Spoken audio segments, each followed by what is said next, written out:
Hello and welcome to Real Watchers Movie Club. My name is Garrett. And I'm Kevin. And we are your hosts. Movie Club is the show where we pick a movie and discuss it every week, just like a book club. On today's show, we are covering the mystery thriller Vertigo. So our thoughts and more are coming up on Movie Club.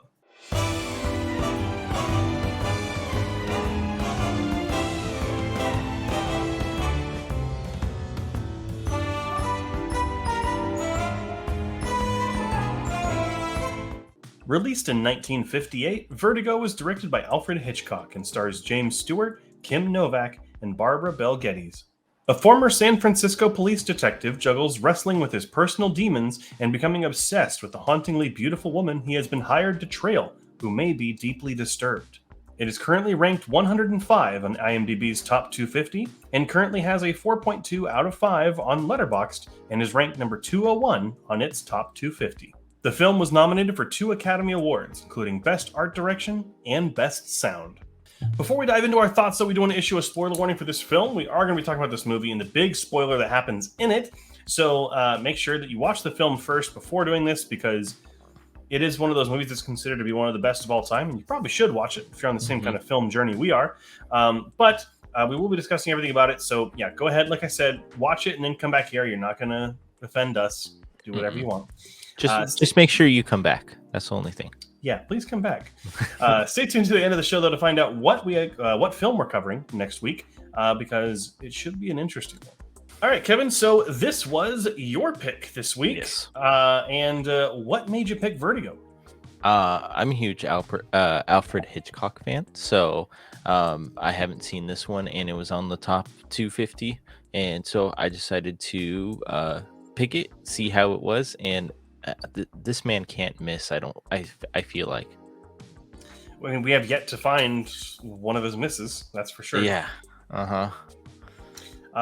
For me, I mean, this is one of those movies that is so like universally just people like it or love it or consider it to be one of the best movies of all time. And I had never seen it. And I actually own the movie. It's a part of a Hitchcock collection that I own, and I had still never watched it. And so this was my true first time seeing it. And it's one of those rare times when I actually did not know anything about the story or the spoiler going in. So it was full blind viewing, which I absolutely loved, which doesn't happen very often. I feel like especially when you're in the cinephile world and you kind of know everything, it can be a little hard to have a blind viewing, but it's really nice when you can treasure that for sure. Oh yeah. Especially when it's like nowadays with social media and like YouTube and everything like that, stuff gets spoiled just because it's an older movie. So, and that's what kind of stinks is as we're going through this movie series, some of it is already spoiled for us, like the big plot twists and everything. So again, like you said, I came into this with knowing absolutely nothing, and that's how you should go into this. Yes, absolutely. And on that note, I think the first thing that we should talk about, of course, is the mystery at the core of this movie.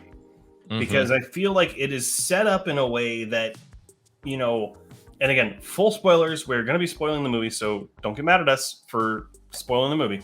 Yep. But I did not see the reveal coming about what ended up happening. And I think that the way that they set up the idea that it is some sort of like haunting or like a supernatural thing is, in hindsight, brilliant on the part of the husband. Yeah, exactly. Yeah, it is very interesting how this whole thing goes down, because it goes down in a way where your mind and your brain don't communicate what actually is going on until it finally finds out in the end, and it just like a light bulb just pops on, and you're like, that's what happened, and that's what makes this movie so great. Yeah, and it's such a cool way to do it. And I'll talk about some of my gripes in a minute, but the last act of this movie is really interesting.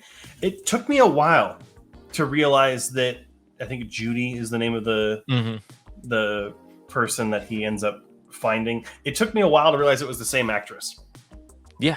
Because she changed what she just changes her hair color and like her hairstyle a little bit. And she puts like a beauty mark on, like a little like mole type thing. And then her voice is like the way she speaks is like subtly different. Yeah. But it's just one of those like I didn't pick up on it like until the person I was watching with was like, that's the same person. And I'm like, oh, You're right. is. Like it was so weird. And obviously, and what's nice is that they don't the way they reveal what happened and how she's still alive is really ingenious. They don't leave it to the end. They don't leave it to a reveal. You know, in a lesser movie, she would have written that note, walked out, and never come back. Yep. And that would have been where the movie ended.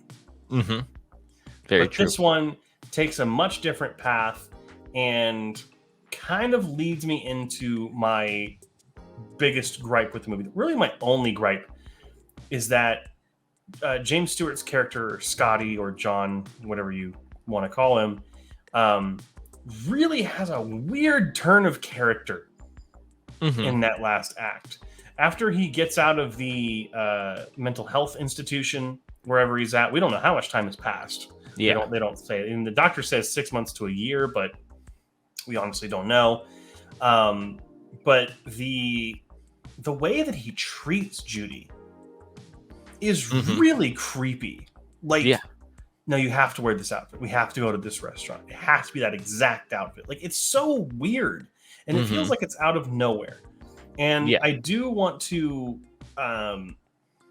rewatch this movie for many reasons, but like I do want to rewatch it to see if it's maybe something that I just never picked up on. And in his character or something. Yeah, maybe a subtle hint somewhere else in the movie where he is maybe a little bit more of a control person or a very demanding person. But I can see that because afterwards he becomes the demanding and controlling. But before that, I didn't think of him as that type of a person when we first met him. Yeah, and what's really interesting though is that like after we were like the person I was watching this movie with, I was talking with them and I was like, does he know? Like, does he just like have a feeling or something? But they make it a point to show that he doesn't know until she puts the necklace on. Yeah. And so like, why is he treating this person so horribly? It's a really odd, like, I get it. It could be like it's earlier in time. Obviously, women weren't treated the same way that they are today. And that, like, you know, like I understand that, but like it feels like a really odd change of character. And I mean, honestly, if I was her in that situation, I would have just said, no, that's a red flag. Like, I'm not going forward with this anymore. Yeah. Totally. But agree. like she does say later in the movie, she says like, I wanted you to love me like you did before. I don't remember exactly what the line was, but her justification for going along with it seemed fine. I think it was more so just the change in James Stewart's character that was really odd. And how fast it was. It wasn't progressing slowly. It was just straight from Act 1 to what that was considered like Act 3, I would say. Act 3, he's just a totally different person. Yeah. It's really odd. And it just kind of comes out of nowhere. But that aside, I do think the rest of this movie is really something special. But I'm curious, like, what stood out to you the most? Obviously, this was your first time watching too. Like, what were some of your highlights for the movie? Or did you have any criticisms as well? I got a little lost during like the whole sequence where it's the cartoony sequence. I don't know if you remember that. Where he's dreaming. Yeah, I kind of got lost there. But other than that, the only thing is, does Hitchcock make more movies that are in suspense like this? Most of his movies are suspense films. Okay. I would say almost all of them are suspense films. Gotcha. I think this one's one of my favorites from his now. So I thoroughly enjoyed it. I mean, granted, I'll have to go back and watch every single movie of Hitchcock and rewatch the ones that I have already had. But this one really intrigued me, just because it's a detective who doesn't know if he's in the right or is he in the wrong, but then trying to prove himself that he is mentally stable, I would say. But other people see it in a different way because of what happened. So it's really like teeter-tottering throughout the whole movie. Like, is he actually, like, what after he gets out of the mental hospital? I thought to myself, what if he's still in the mental hospital and this Yeah, is all still going on? I definitely think a lesser movie would have done that. Mm-hmm. You know, Exactly. like that's more of like the stereotypical or general route to take Mm-hmm. is to have him kind of imagine it all. Mm-hmm. But I think that it sets it up enough to kind of justify that it is real, you Yeah. know, and take that more grounded approach instead of taking this supernatural path or whatever else they could have taken with the film. Mm-hmm. But True. Another thing is how bright and vivid this movie was too. I mean, I'm a sucker for just like poppy bright colors in movies, but these older movies that just pop with color are that so Technicolor, baby. it's so like enthralling, and I love it. It's like you can see like the different shades of red, or it's just poppy red, and you remember when you saw that poppy red the last time, Yeah, or like when she changes her hair, you go, oh, she changed the color of her hair, but this is somebody else. And but then your mind's like, no, this is the same actress, but you don't realize that until it happens. So, but yeah. like all that little subtle like burst of color really just intrigues me. And what's really fascinating too is I'm glad you brought up color because I don't know if you noticed, but every time that Madeline's on screen, there's green somewhere.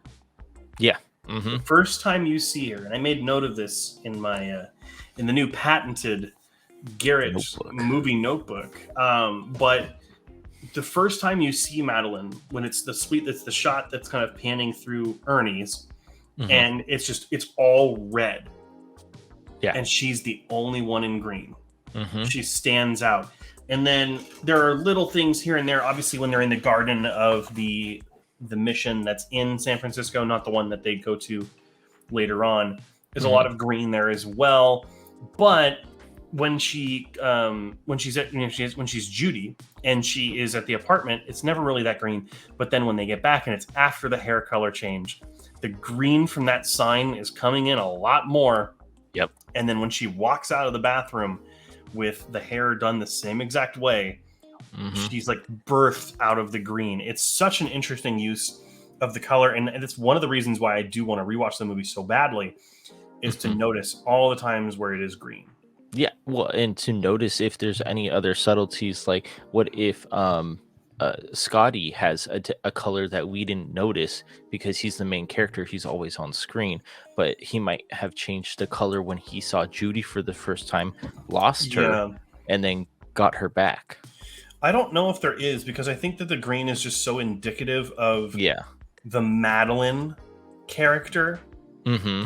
that I think that that's why it's just so um, Noticeable. noticeable for sure. Mm-hmm. So it's really, but that also like that the big thing that's a part of that as well is the way that the camera is used in this movie, and the camera is used beautifully Oh in this yeah. movie. This movie is a vibe for Oh, like it this. is. This is like you put this on, and like people who are not super into movies will pay attention, but then cinephiles will also be paying attention. It's just Mm-hmm. like you capture everyone's attention, um, and the shot of Madeline walking along the water's edge at the old fort is Mm-hmm. still just it's beautifully composed, and Mm-hmm. it's wonderful. And I want to know how they did the shots of the vertigo sequences, how they're able to like make this like it expand almost. Stretching. Yeah. and That is and very interesting. yeah, and it's a very good like a very good visual for what vertigo could be like based on Is. my understanding of Mm-hmm. what it's like. Mm-hmm. But another part of the movie that I also really want to talk about, unless you have anything to add with No, the no, camera work or anything, no, you're good.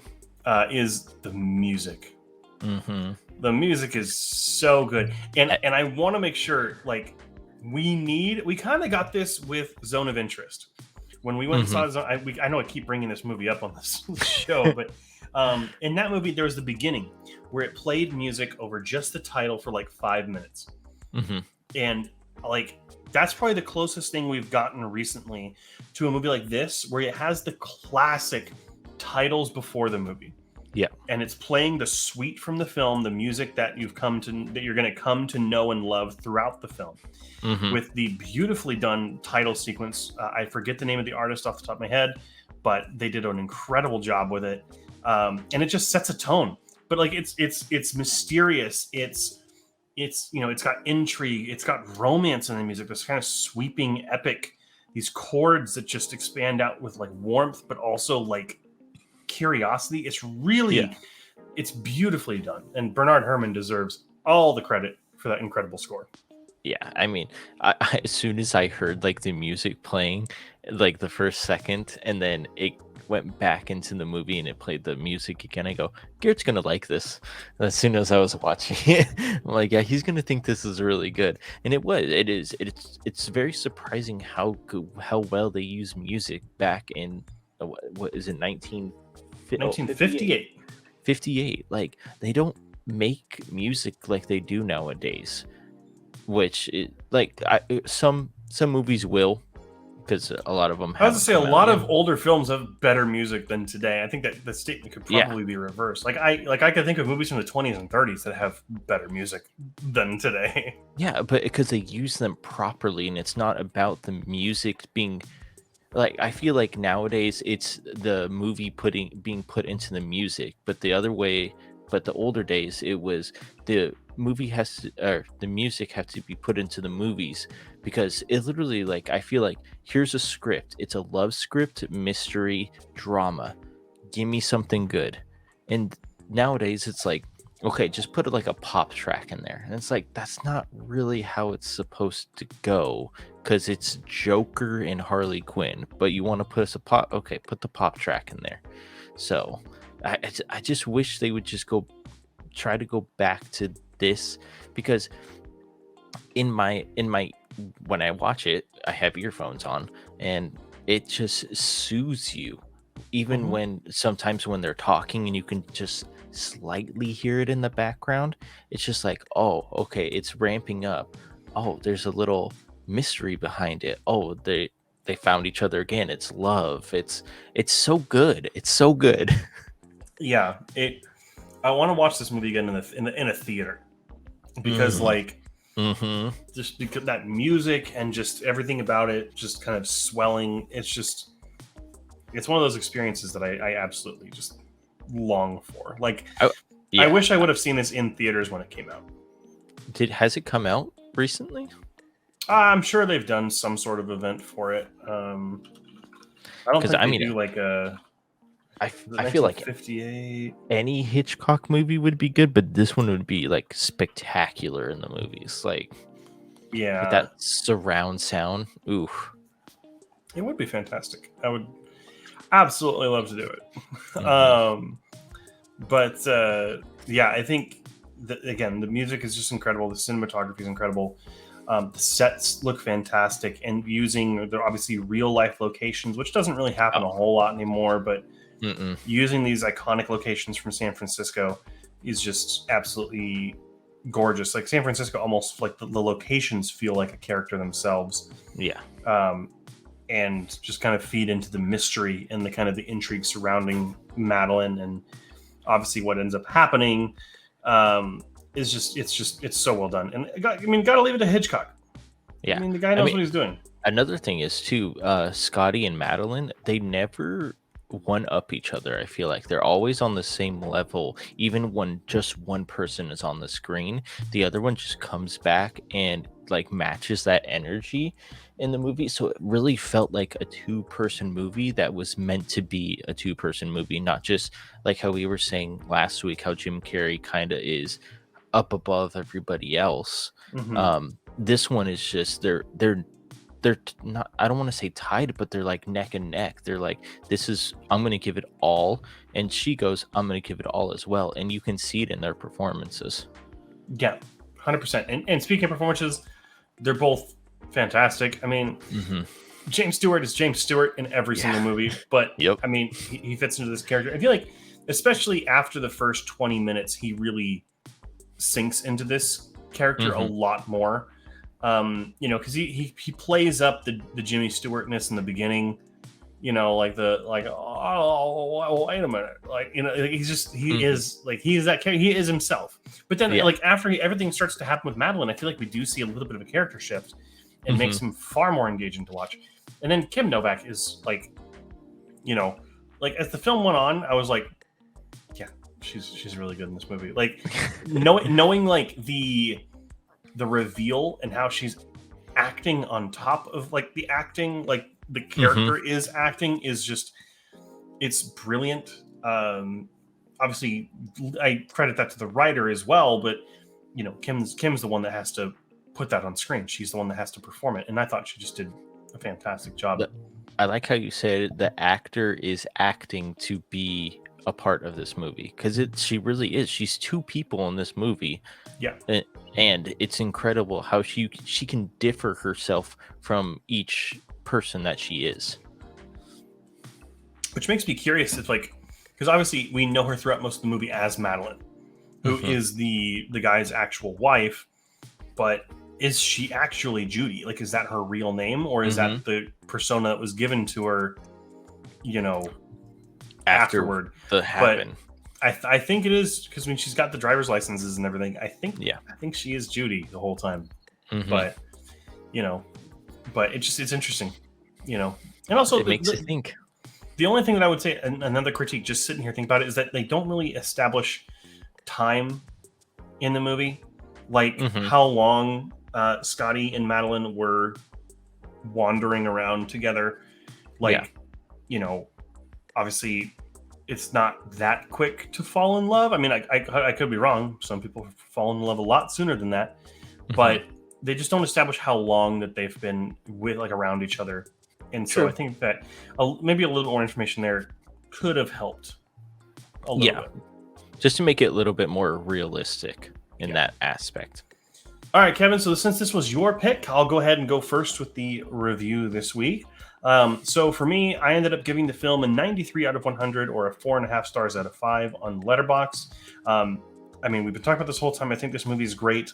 And what is really interesting, and I think I'm quoting Roger Ebert here, the telltale sign of a truly great movie is that you can go back and watch it multiple times and find something new.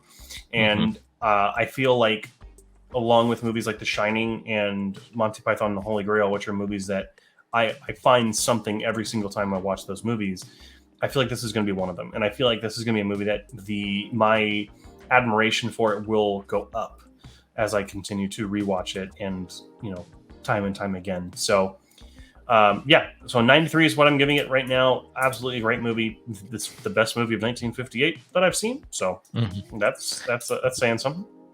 I'm almost going along with Garrett too. I gave it a 93 out of 100. Same score. I said 92. I'm sorry. He was copying me. It was that close. No, this is a film. If somebody wants to watch a Hitchcock movie, I will recommend this one over, I think, everything else. But I haven't watched everything else, so if this is an older video, don't quote me on that. But no, it's so, he was such ahead of his time. He would be a number one director right now if he came out with this stuff now, or in a director position now, or blah blah blah blah. But I just can't think of anything bad about this movie, except for maybe getting lost in the middle. That's basically it. I mean, everything else was fantastic, got me engaged right away, and I couldn't stop watching it. So the question now falls to you. What do you think of Vertigo? Make sure to leave those comments down in the comment section down below. But remember to be pleasant and decent to one another, or else you might get vertigo. Next week, we'll be covering the classic Italian drama Bicycle Thieves. So make sure to watch it before we cover it so you're not spoiled. Thank you so much for watching. Make sure to like, comment, and subscribe to us here on YouTube, and follow us because we do have our live stream that goes up every Monday at 7 p.m. Pacific Standard Time, where we talk about movie news, reviews, and so much more. And make sure you're also subscribed for any future content we've got coming. Got a couple of videos in the pipeline, trying to get those written and created. So again, make sure you're here for them because they're always of a higher quality. And that's about it. So thank you all so much for watching. And until next time, keep your eyes on the screen.